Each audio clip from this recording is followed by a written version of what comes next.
कहानी की शुरुआत में हम एक लड़की को देखते हैं जिसका नाम मित्सुया था। वो रात में एक सपना देखती है, लेकिन उसे पता नहीं चलता कि उसने सपने में क्या देखा है।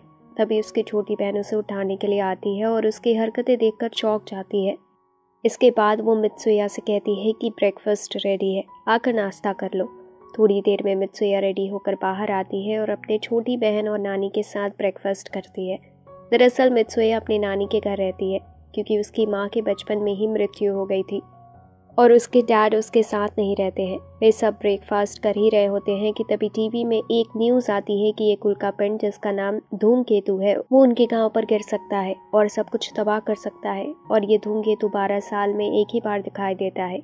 इसके बाद मित्सुया ब्रेकफास्ट करके अपने स्कूल चली जाती है। मित्सुया जब अपने नोटबुक में देखती है तो उसमें लिखा होता है कि हु आर यू। ये देखकर मित्सुया काफ़ी हैरान होती है। तभी मित्सुया की टीचर उसे उसका नाम लेकर बुलाती है तो मित्सुया फौरन ही खड़ी हो जाती है। ये देखकर मित्सुया की टीचर उसे कहती है कि चलो आखिरकार तुम्हें अपना नाम तो याद है। ये सब सुनकर मित्सुया काफी हैरान होती है। उसे समझ में नहीं आता कि वो क्या बोल रही है। दरअसल पिछले दिन मित्सुया ने कुछ अजीब हरकतें की थी, यहाँ तक कि मित्सुया अपना नाम भी भूल गई थी। इसलिए मित्सुया के टीचर ने उसे ऐसा कहा। वहीं मित्सुया की फ्रेंड उसे बताती है कि पिछले दिन तुम तो बिना बाल बांधे ही स्कूल आ गई थी। ये सुनकर मित्सुया कहती है कि मुझे कुछ भी याद नहीं कि मेरे साथ कल क्या हुआ था। मुझे तो ये लग रहा है कि कल मैं पूरे दिन किसी सपने में खोई थी। इसके बाद रात में मित्सुया अपनी छोटी बहन के साथ ट्रेडिशनल कपड़े पहनकर अपनी नानी के सामने एक डांस करती है। डांस करने के बाद मित्सुया और उसकी छोटी बहन अपने मुंह में कुछ चावल लेती है और उसे चबाकर एक बॉक्स में बंद कर देती है। दरअसल वे लोग ये सब इसलिए करती है ताकि कुछ समय बाद वो चावल शराब में बदल जाए, और ये उस गाँव की परंपरा होती है। मित्सुया का फ्रेंड मित्सुया को ये सब करते हुए देख लेते हैं और कहते हैं कि ये कितना इरिटेटिंग है, मित्सुया ये सब ऐसे कर लेती है। सच तो ये होता है कि मित्सुया को भी ये पसंद नहीं होता है और वो उस गांव की बोरिंग जिंदगी से तंग आ गई थी। इसलिए मित्सुया चिल्लाकर गॉड से कहती है कि अगले जन्म में मुझे टोक्यो शहर का एक स्मार्ट लड़का बनाना। इसके बाद मित्सुया अपनी छोटी बहन के साथ सोने चली जाती है और अगली सुबह जब मित्सुया सोकर उठती है तो देखती है कि वो एक लड़के के रूप में है जो टोक्यो शहर में रहता है। ये देखकर वो काफी हैरान होती है। कुछ समय तक तो वो उसे यकीन ही नहीं होता कि वो एक लड़का है। उसे लगता है कि वो एक सपना देख रही है, लेकिन जब उसे यकीन हो जाता है तो वो तैयार होकर अपने स्कूल चली जाती है, जहाँ पर वो किसी को भी नहीं पहचानती, यहाँ तक कि वो अपने दोस्त को भी नहीं पहचानती। लेकिन उसके दोस्त उसे पहचान जाते हैं और सभी लोग कॉफ़ी पीने के लिए कैफ़े में जाते हैं। मित्सुया को तो शुरुआत में काफ़ी अजीब लग रहा था, लेकिन अपने ड्रीम शहर में आने और उस गांव की बोरिंग जिंदगी से छुटकारा पाकर काफ़ी खुश हो जाती है। मित्सुया जब अपने दोस्तों के साथ बातें कर रही होती है तभी उसे एक मैसेज आता है जिसमें लिखा होता है कि तुम्हें काम के लिए देर हो रही है। ये देखकर मित्सुया अपने दोस्तों से कहती है कि मुझे अब अपने काम पर जाना होगा। तो उसके दोस्त उससे कहते हैं कि ठीक है, तुम जा सकते हो। लेकिन मित्सुया को तो ये पता ही नहीं होता कि वो लड़का जिसकी बॉडी में वो है वो कहाँ काम करता है। इसलिए जब मित्सुया उस लड़के के दोस्त यानी अपने दोस्तों से पूछती है कि मैं कहाँ काम करता हूँ तो सभी लोग ये सुनकर काफी हैरान होते हैं। इसके बाद मित्सुया के दोस्त उसे उस जगह लेकर जाते हैं जहाँ पर वो लड़का काम करता था। मित्सुया जिस लड़की के बॉडी में थी उसका नाम टॉकी था और वो एक रेस्टोरेंट में काम करता था। मित्सुया उस रेस्टोरेंट में जाने के बाद सारा काम बिगाड़ देती है, क्योंकि इससे पहले वो ये काम कभी की ही नहीं थी। लेकिन इसके बावजूद भी मित्सुया उस काम को काफी एंजॉय करती है। अब रात में मित्सुया जब घर आती है तो सोने से पहले अपने हाथ पर मित्सुया लिख देती है ताकि अगली सुबह जब वो उठे तो अपने आप को पहचान पाए। लेकिन अगली सुबह जब मित्सुया सोकर उठती है तो वो अपनी रियल फॉर्म यानी गर्ल के रूप में अपने गांव में ही होती है। उधर वो लड़का टॉकी सोकर जब उठता है तो अपने हाथ पर मित्सुया लिखा देखकर काफी हैरान होता है, क्योंकि उसे समझ में नहीं आता है कि पिछली रात उसके साथ हुआ क्या था और ये उसके हाथ पर कैसे आया। दरअसल टॉकी और मित्सुया दोनों रात में जब सोते हैं तो उनकी सोल और उनकी बॉडी में एक्सचेंज हो जाती है, जिससे टॉकी मित्सुया की जिंदगी उसके गांव में जीता है और मित्सुया टॉकी की जिंदगी को टोक्यो में एंजॉय करती है। धीरे धीरे समय बीतने के बाद उनके आसपास के लोगों को जब उनकी इस डिफिकल्ट मिस्टीरियस सिचुएशन के बारे में पता चलता है तो वो उन्हें बताते हैं कि एक दिन पहले उन्होंने क्या हरकत की, और कुछ समय बाद उन दोनों को भी ये पता चल जाता है कि उनकी बॉडी में किसी और की सोल भी आती है। ये पता चलने के बाद वे दोनों एक दूसरे के लिए मैसेज छोड़ने लगते हैं, जैसे कि पूरे दिन उन्होंने क्या किया, क्या खाया और क्या पिया। काफी समय बिताने के बाद आखिरकार वो दिन आ ही जाता है जिस दिन उल्कापिंड गिरने वाला था। मित्सुया उस दिन टॉकी के लिए मैसेज छोड़कर जाती है कि तुम जिस लड़की के साथ काम करती हो मैंने उसके साथ तुम्हारी डेट फिक्स कर दी है। ये मैसेज पढ़ने के बाद टॉकी काफी खुश हो जाता है और उस लड़की से मिलने के लिए चला जाता है। यही वो मैसेज छोड़ने के बाद मित्सुया काफी उदास हो जाती है, क्योंकि कहीं न कहीं मित्सुया अब टॉकी को पसंद करने लगी थी, लेकिन ये बात वो टॉकी से नहीं कर पा रही थी। उधर टॉकी जब उस लड़की से मिलता है तो वो लड़की उससे कहती है कि मुझे नहीं लगता कि मैं कल तुम्हारे साथ थी, क्योंकि कल मैं जिस टॉकी से मिली थी और आज जिस टॉकी से मिल रही हूँ उसमें काफ़ी डिफरेंट है। क्योंकि कल जब तुमसे मिली थी तो मुझे ऐसा लगा था कि तुम किसी और के बारे में सोच रहे थे। और ये कहते हुए वो लड़की वहाँ से चली जाती है। इस बात से टॉकी काफ़ी उदास हो जाता है और जब टॉकी अपने घर आता है तो वो मित्सुया के मैसेजेस पढ़ने लगता है। एक मैसेज में मित्सुया ने ये लिखा था कि आज रात तुम्हें आसमान में धूमकेतु दिखेगा। ये मैसेज पढ़ने के बाद टॉकी उस पूरी रात आसमान में ही देखता है, लेकिन उसे कोई धूमकेतु दिखाई नहीं देता। धूमकेतु न दिखाई देने के बाद टॉकी मित्सुया को कॉल करने की कोशिश करता है, लेकिन उसका कॉल नॉट रीचेबल बताता है।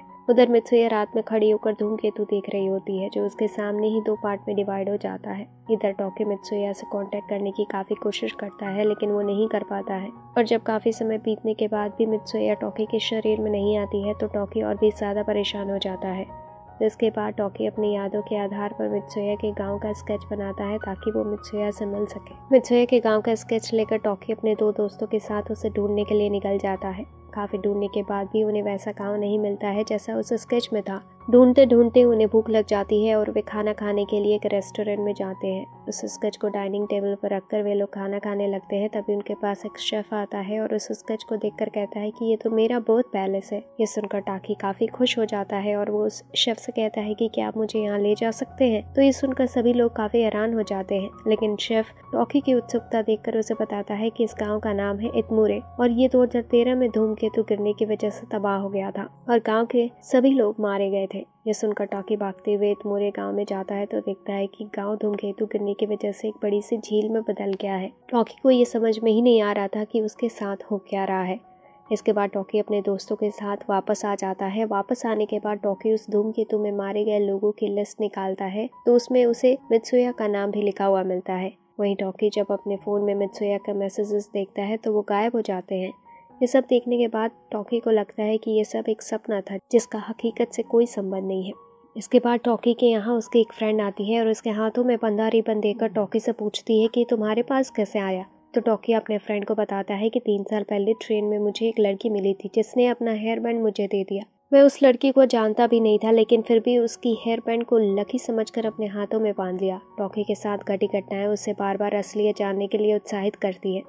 तो टॉकी से रहा नहीं जाता है और वो असलियत की खोज में मित्सुया के गांव के मंदिर में जाता है, जब मित्सुया अपने छोटी बहन के साथ डांस करती थी और चावल को चबाकर एक बॉक्स में स्टोर करती थी ताकि कुछ समय बाद वो शराब में बदल जाए। टॉकी जब उस गांव में पहुंचता है तो उसे वहां सच में एक मंदिर दिखाई देता है, जिसे देखने के बाद टॉकी को ये समझ में आ जाता है कि उसने जो कुछ भी सपने में देखा और एक्सपीरियंस किया वो सब कुछ सच है। फर्क बस इतना है कि टॉकी 2016 में जी रहा था और मित्सुया 2013 में। दरअसल वे दोनों अलग अलग टाइम लाइन में जी रहे थे, इसलिए टॉकी जब मित्सुया को कॉल करता है तो उसका फ़ोन नॉट रीचेबल बता रहा था। टॉकी उस मंदिर में जाने के बाद वहाँ वो बॉक्स ढूंढने लगता है जिससे मित्सुया ने चावल चबाकर उसे शराब बनाने के लिए छोड़ा था। काफ़ी ढूंढने के बाद टॉकी को वो बॉक्स मिल जाता है तो टॉकी उसमें से शराब की 2 घूंट पीकर कहता है कि मैं दोबारा से एक चांस मांगता हूँ ताकि सब कुछ ठीक कर सकूँ। जैसे ही टॉकी शराब की 2 घूंट पीता है उसे सब कुछ याद आने लगता है, किस प्रकार मित्सुया ने अपने गांव में अपनी ज़िंदगी बिताई और जिस दिन मित्सुया ने टॉकी की उसके दोस्त के साथ डेट फिक्स की उसी दिन वो काफ़ी दुखी थी, इसलिए अगले दिन उसके दोस्त ने टॉकी को रिजेक्ट कर दिया था। उसी दिन मित्सुया टोक्यो भी आई थी और वो टॉकी के साथ मिली भी थी, लेकिन टॉकी ने उसे पहचाना नहीं। उसी समय मित्सुया ने टॉकी को अपने हाथ से एक बना एक धागा दिया था, जिसे टॉकी ने अब तक अपने हाथों में अपने लकी बैंड समझकर बांधे रखा है। उसी दिन मित्सुया अपने गांव में धूमकेतु को गिरते हुए देखती है, जो 2 पार्ट में डिवाइड हो जाता है और उसी धूमकेतु का दूसरा पार्ट उसके गांव में ही गिर जाता है, जिसकी वजह से उस गांव के सभी लोग मित्सुया के साथ मारे जाते हैं। ये सब देखने के बाद टॉकी की जब आँख खुलती है तो वो खुद को मित्सुया की बॉडी में पाता है, क्योंकि शराब पीने से पहले उसने गॉड से ये प्रेयर किया था कि मुझे एक चांस दो ताकि मैं सब कुछ ठीक कर सकूं। ताकि अपने बाप को मित्सुया के बॉडी में पाते ही बिना देर किए वो मित्सुया के नानी के पास जाता है और उन्हें बताने की कोशिश करता है कि आज धूमकेतु उनके गांव में गिरेगा, इसलिए उन्हें सबको बचाना होगा। मित्सुया की ये बातें सुनकर उसकी नानी समझ जाती है कि इस समय मित्सुया के बॉडी में कोई और है, इसलिए वो उससे कहती है कि मुझे भी ऐसे सपने आते थे और ये सब हमें हमारी पुरानी पीढ़ी से मिला है। नानी की ये बात सुनकर टॉकी समझ जाता है कि नानी उसकी मदद नहीं कर सकती। वही ये सोचता है कि यदि मैं मित्सुया की बॉडी में हूँ तो मित्सुया भी मेरी बॉडी में होगी। तभी हम मित्सुआ को देखते हैं जो अपने गांव को देख रही होती है, लेकिन वहाँ कोई गांव नहीं बल्कि एक तालाब है। ये तालाब इसलिए उसे दिखता है क्योंकि मित्सुआ उस समय टॉकी की बॉडी में 2016 में थी। ये देखकर मित्सुआ समझ जाती है कि धूमकेतु के गिरने के बाद उसका गाँव तबाह हो गया था। तभी उसे टॉकी की आवाज सुनाई देती है, जिसकी आवाज सुनकर मित्सुआ उसे ढूंढने लगती है। लेकिन टॉकी 2013 में था और मित्सुआ 2016 में, इसलिए वे दोनों अलग अलग टाइम लाइन में होने के कारण एक दूसरे को देख नहीं पाते हैं। तभी सूरज ढल जाता है और शाम हो जाती है। ये जापानीज लोगों का मानना है कि शाम को वे लोग उस चीज को देख सकते हैं जिसे कोई नहीं देख सकता। शाम होने के बाद वे दोनों एक दूसरे को पहली बार देखते हैं, जहाँ टॉकी उसे अपने हाथ का रिबन देते हुए कहता है कि जब तुमने मुझे ये दिया तो मैं तुम्हें नहीं जानता था, लेकिन अब मैं तुम्हें जानता हूँ। इसके बाद वे दोनों धूमकेतु को देखते हैं जो 2 पार्ट में डिवाइड हो गया होता है। ये देखकर टॉकी मित्सुआ से कहता है कि इससे पहले कि हम एक दूसरे से दूर हो, तुम जल्दी से मेरे हाथ पर अपना नाम लिख दो। और ये कहते हुए टॉकी मित्सुआ के हाथ पर अपना नाम लिख देता है, लेकिन जैसे ही मित्सुआ टॉकी के हाथ पर अपना नाम लिखने जाती है वो गायब हो जाती है। ये देखकर टॉकी सोचता है कि वो मित्सुआ को भूलने से पहले उसका नाम अपने हाथ पर लिख ले, लेकिन जैसे ही टॉकी अपने हाथ पर मित्सुआ का नाम लिखने जाता है वो भी सब कुछ भूल जाता है। उधर मित्सुआ अपने गाँव को बचाने के लिए भागती हुई गांव की ओर जा रही होती है। तभी उसका ध्यान उसके हाथों पर जाता है तो वो देखती है कि टॉकी ने उस पर अपना नाम नहीं लिखा था, बल्कि वो उसे पसंद करता है ये लिखा था। इसके बाद मित्सुआ भागती हुई अपने डैड के पास जाती है और उनसे कहती है कि धूमकेतु 2 हिस्सों में डिवाइड हो गया है और इससे पहले ही धूमकेतु हमारे गाँव पर गिरे हमें कुछ करना होगा। पहले तो इसके डैड मित्सुआ की बात पर यकीन नहीं करते, लेकिन जब धूमकेतु को 2 हिस्सों में डिवाइड होते हुए देखते हैं तो उन्हें मित्सुआ की बातों पर यकीन हो जाता है। तो वो अपनी बेटी मित्सुआ के साथ गाँव के सभी लोगों को लेकर पास के एक स्कूल में चले जाते हैं, जिसकी वजह से सभी लोग बच जाते हैं। लेकिन धूमकेतु के गिरने की वजह से उनका पूरा गांव तबाह हो जाता है। इधर टॉकी सब कुछ भूलकर अपने शहर टोक्यो वापस आ जाता है, लेकिन बार बार टॉकी को किसी चीज की कमी सता रही थी। वहीं मित्सुआ भी अपने फैमिली के साथ टोक्यो शहर में शिफ्ट हो जाती है। वो भी सब कुछ भूल चुकी थी, लेकिन उसे भी ऐसा लगता था कि वो हरदम किसी की तलाश में है, लेकिन उसे ये याद नहीं था कि वो किसके तलाश में है। एक दिन वे दोनों अलग अलग ट्रेन में सफर करते हुए एक दूसरे के सामने आ जाते हैं। सामने आते ही उन्हें एक दूसरे से कनेक्शन सा फील होता है, इसलिए जब वे दोनों अपने अपने स्टेशन पर उतरते हैं तो एक दूसरे को पागलों की तरह ढूंढने लगते हैं। काफी ढूंढने के बाद वे दोनों की मुलाकात एक सीढ़ी पर हो जाती है। ये दोनों एक दूसरे को देखते तो हैं, लेकिन एक दूसरे से बात नहीं करते और आगे की ओर बढ़ जाते हैं। लेकिन टॉकी से रहा नहीं जाता और वो मित्सुआ से पूछता है कि क्या हम पहले मिल चुके हैं। तो मित्सुआ इमोशनल होकर कहती है शायद हाँ। इसके बाद दोनों एक साथ एक दूसरे का नाम पूछते हैं और इसी के साथ ये मूवी यहीं पर खत्म हो जाती है।